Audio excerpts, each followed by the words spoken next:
Le jour était à son déclin. Les eaux débordaient, se doraient des splendeurs ultimes de l'astre. Jean chevauchait à l'une des portières, du côté où s'inclinait par instants le visage gracieux d'Hélène. Mais il ne s'entretenait plus avec elle. La joie gonflait son cœur, sa tête bourdonnait, comme sous l'action d'un vin fort. La caravane avançait rapidement, et seul le hennissement des chevaux interrompait le silence. Les valets se mirent à chanter une triste chanson valaque que Longinus interrompit de sa voix nasillarde en entonnant pieusement. C'est moi qui ai donné au ciel sa lumière éternelle et qui ai couvert de brume la terre entière. La nuit commençait à tomber. Les étoiles étincelaient déjà au ciel. Des brouillards s'élevaient au-dessus des prairies humides, et leur blancheur était comme une mer sans fin. Les voyageurs s'engagèrent dans la forêt. Le bruit de plus en plus net d'une chevauchée arrivait maintenant à eux, et bientôt 5 cavaliers entourèrent la voiture. Informés par le cocher de l'accident survenu à leur mère, les jeunes princes étaient accourus à sa rencontre, amenant une voiture attelée de 4 vigoureux chevaux. « Est-ce vous, fils ?» demanda la vieille princesse. « Oui, mère, c'est nous. »« Soyez les bienvenus. Grâce à ces chevaliers rencontrés en route, nous n'avions plus besoin de secours. Mes fils, continua-t-elle, je les recommande aux bonnes grâces de vos seigneuries, Siméon, Yur, André et Nicolas. »« Qui est le 5e » demanda la princesse en s'efforçant de pénétrer les ténèbres. « Eh, si mes yeux ne me trompent, je crois bien que c'est la Bohun. C'est lui, n'est-ce pas ?»« Mes très humbles hommages à vous, princesse, et à la princesse Hélène, » dit le 5e cavalier. Hélène se rencoigna dans la voiture. « Bohun » continua la princesse. « Tu viens du régiment, mon faucon ? Et ton théorbe, tu l'as emporté ? Salut, salut ! Eh, là-bas, les enfants, j'ai déjà invité ces messieurs à venir passer la nuit à Roswoggy. À votre tour de les y convier. Un hôte sous votre toit, c'est Dieu sous votre toit, selon le proverbe. Faites donc cet honneur insigne à notre maison, messieurs. » Les 4 frères Kurtsevitch se découvrirent. « Nous vous le demandons en grâce, » insistèrent-ils. « J'ai la promesse de monsieur l'ambassadeur et de messire l'officier, » rappelait la veuve. « Je crains seulement qu'il ne trouve trop chiche notre pitance, accoutumée à la délicatesse des cours. »« Nous nous contentons de notre ration de soldats, » dit Kshetuski.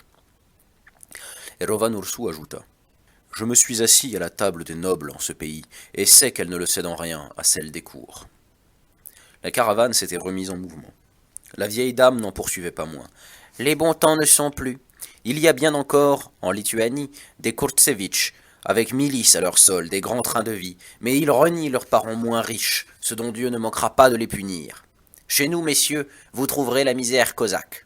Mais nous vous offrons de bon cœur ce que nous possédons. Moi et mes 5 fils, il nous faut peiner sur un seul domaine, et nous avons encore cette demoiselle sur les bras. » Ces paroles surprirent Jean. Il avait maintes fois entendu dire, à Loubnier, que Roswoggy, la part du prince Vassil, père d'Hélène, représentait une très honnête fortune. Cependant, il ne lui parut pas séant de s'informer de quelle manière cet héritage avait pu tomber aux mains de Constantin Kurtsevitch ou de sa veuve. « Mes compliments, madame, » fit Rovan Ursu. « 5 fils, et tous des lions. »« Oui, dit-elle, j'ai eu 5 fils, et de vrais lions en effet. Mais l'aîné, mon Vassil, a eu les yeux brûlés au fer rouge par les païens lors de sa captivité, à Ackermann. Le malheureux enfant en a l'esprit détraqué. Quand ses frères tentent quelque nouvelle expédition, je garde le logis avec mon pauvre aveugle et cette demoiselle que voilà, au sujet de qui j'ai plus de tourments que de consolation. » Ce ton hostile n'échappa point au lieutenant. La colère lui gonfla la poitrine. Il allait proférer quelques jurons quand ses lèvres se glacèrent. À la clarté lunaire, il avait vu le doux visage d'Hélène, baigné de larmes. « Oh, qu'avez-vous ? Pourquoi pleurez-vous » murmura-t-il. Elle gardait le silence. Il poursuivit, se penchant vers elle, tandis que la matrone causait avec Rovan Ursu. « De grâce, rien qu'un mot. Vous voir pleurer m'est une souffrance indicible. Dieu sait que je donnerai mon sang pour vous consoler. » Soudain, il sentit qu'un des cavaliers le serrait de si près que les flancs de leur monture étaient en contact. La conversation avec Hélène était interrompue. Il se retourna brusquement vers l'audacieux, que la lune éclairait à plein. il vit luire 2 yeux insolents, qui semblaient le railler et le provoquer. « Par tous les saints, qu'est-ce donc là » grommela-t-il. « Un loup-garou ou quelque bête de cette sorte ?» Et, plongeant à son tour son regard au fond de ses prunelles dures, « Eh là, qu'avez-vous à pousser ainsi votre cheval contre le mien, et à me dévisager ?» Le cavalier ne répondit pas. Son regard restait d'une insistance provocatrice. « Si vous n'y voyez pas assez, je pourrais bien vous fournir du feu, et si la voie vous paraît trop étroite, décampez dans le steppe !» cria Kshetoski. « Mais toi, mon petit lac, toi, tu ferais bien de te décrocher de la voiture, puisque le steppe te paraît si large. » Le lieutenant ne met pas à perdre son temps en paroles.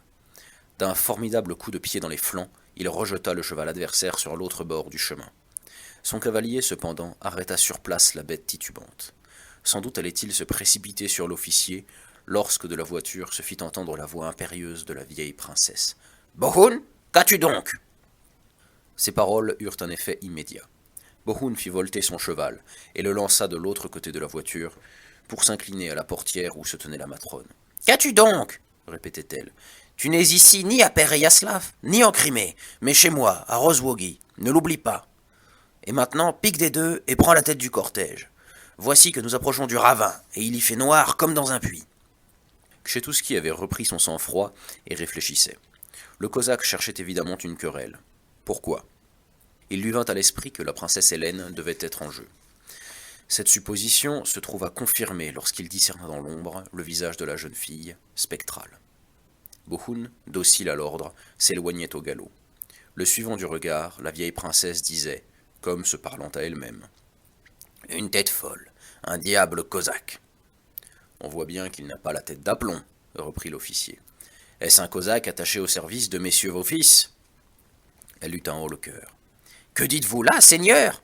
Bohun est lieutenant-colonel. C'est un guerrier fameux, le compagnon, l'ami de mes fils, je dirais même mon 6e fils. Je ne m'explique pas que vous sembliez ignorer son nom. » À vrai dire, ce nom était bien connu de Jean. Parmi ceux des atamans et des colonels, nul n'était aussi souvent prononcé le long des 2 rives du Dniepr. Les rhapsodes aveugles chantaient ses exploits, au jour de foire, dans les tavernes. Qui était-il ? D'où venait-il ? Son berceau était le steppe. En temps de paix, il chassait et pêchait avec ses compagnons. Il errait à travers les méandres du fleuve, s'enfonçait dans les marécages, puis passait des mois entiers au milieu des forêts.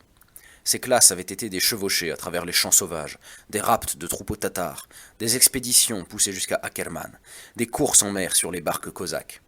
Adoré de tous ses camarades, du Nil et de la Setch, il n'avait pas tardé à les dominer. Par son courage, il les surpassait tous. Toujours prêt à galoper, fût-ce avec 100 lances jusqu'à Bakhchit-Serai, il incendiait villes et fermes, en passait les habitants au fil de l'épée, et les chefs tatars étaient une patte sous les sabots de son cheval. En mer, il montait à l'abordage des vaisseaux turcs, bientôt en flammes.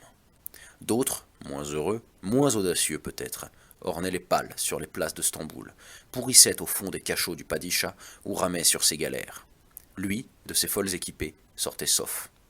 Il avait, disait-on, amassé d'immenses trésors, qu'il tenait cachés sous les récifs du fleuve. On l'avait vu fouler à ses pieds des étoffes tissées d'or, tendre les plus somptueux tapis sous le pas de ses chevaux, ou bien, vêtu de brocatelles et de draps d'or, se rouler dans la poix pour montrer son austérité cosaque. Souvent, à Tcherin, à Tcherkass, à Pereyaslav, il s'enivrait éperdument avec ses aporogues. Souvent aussi vivait-il monacalement sobre, méditatif, dans le grand silence du steppe. Puis il s'entourait de rhapsodes, dont il écoutait sans se lasser le jeu et les chants, et qu'il renvoyait enfin chargés d'or. Il savait être gentilhomme avec les gentilshommes, et brigand avec les brigands. D'aucuns le tenaient pour un insensé. C'est que son âme sans frein allait au gré de sa passion. Que voulait-il ? Quel but se proposait-il ? Qui servait-il ? Lui-même l'ignorait. Il servait le steppe, il obéissait au vent, à la guerre, à l'amour, à sa fantaisie. Cette fantaisie seule le distinguait de tous les autres pillards dont l'unique but était de piller, que ce soit les Tatars ou les leurs. Bohun lui aussi s'emparait du butin, mais au trophée, il préférait la guerre. Amoureux du danger, il payait de l'or pour des chansons, recherchait la gloire, et ne se souciait point du reste. De tous, c'est lui qui personnifiait le mieux le cosaque chevalier, lui dont les chansons avaient fait un héros que l'Ukraine tout entière connaissait par son nom. Il venait d'être nommé lieutenant-colonel, mais remplissait de fait les fonctions de colonel, trop épuisantes pour le vieux Loboda. Messire Jean savait donc bien qui était ce Bohun. S'il feignait de le prendre pour un des cosaques de la princesse, c'était par une affectation de dédain. De prime abord, il avait deviné en lui un adversaire. Il se disait que l'occasion d'un conflit ne tarderait pas à renaître. Et même, à cette heure, il eût volontiers éperonné son cheval pour rejoindre Bohun d'un élan furieux. Mais Hélène était là. Le prestige de son cher visage le pacifia. D'ailleurs, on venait de remonter le ravin. Devant la petite troupe brillaient les lumières de Roswogi.